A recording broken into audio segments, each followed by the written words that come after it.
అమ్మా నాన్న అనాథల పుణ్యక్షేత్రం.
नमस्ते यस्वायुधायानार्दाय विष्णवे भाभ्यामुदधि नमो बाहुभ्यां हरिदेहं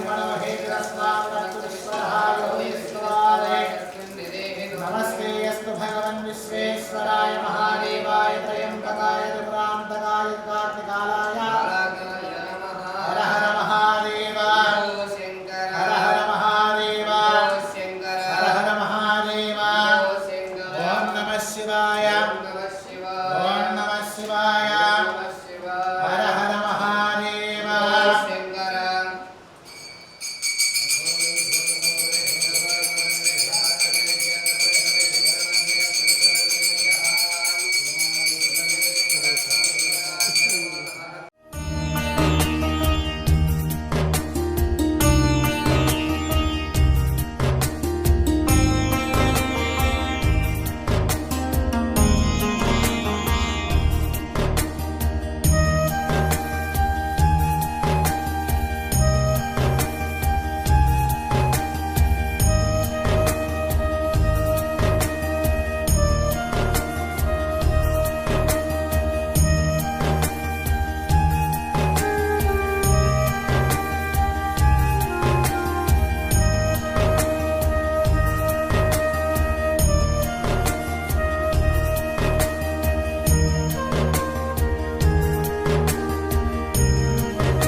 వాగర్థావివ సంపృక్తౌ వాగర్థ ప్రతిపత్తయే జగతః పితరౌ వందే పార్వతీ పరమేశ్వరౌ.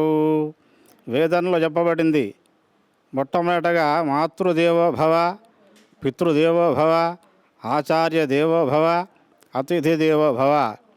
అంటే తల్లిదండ్రులను సేవించడం, తర్వాత గురువులను సేవించడం, తర్వాత అతిథులను సేవించడం. ఈ ఆశ్రమంలో అనాథులను అభాగ్యులను కూడా సేవిస్తున్నారు. చాలా ఇది గొప్ప విషయం అయినటువంటిది. అంతకంటే కూడా అనారోగ్యంతో ఉన్న వాళ్ళని, మానసిక స్థితి సరిగ్గా లేని వాళ్ళని తీసుకొచ్చి వాళ్ళ యొక్క స్థితిని బాగుపరిచి వాళ్ళకు మందులు ఇప్పించి ఆనందంగా ఉంచి మళ్ళీ ఎప్పటి వాళ్ళు చేసి వాళ్ళను వాళ్ళ ఇంటికి పంపిస్తున్నారు. చాలా ముదావహం. మానవ సేవయే మాధవ సేవ అన్నారు. భగవంతుని సేవ కంటే ముఖ్యంగా అనాథులకు, అభాగ్యులకు, చేతగాని వాళ్ళకు సేవ చేయడం చాలా ముఖ్యం. దీనివల్ల లోకా సమస్త సుఖ్యునుభవంతో అంటాం. కానీ ఈ విధంగా చేస్తేనే లోకమంతా కూడా సుఖంగా ఉంటుంది. నమః పార్వతీ పతి హర హర మహాదేవ హర. ఇతఃపూర్వం ఇక్కడ రేకులతో షెడ్డు ఉండేది. ఎంతోమంది దాతలు తమ యొక్క భూరి విరాళాలతో చక్కగా నూతన భవనం ఏర్పాటు చేయబడింది. మేము వెళ్ళి చూసాము. భవనం చాలా అందంగా ఆకర్షణీయంగా ఉంది.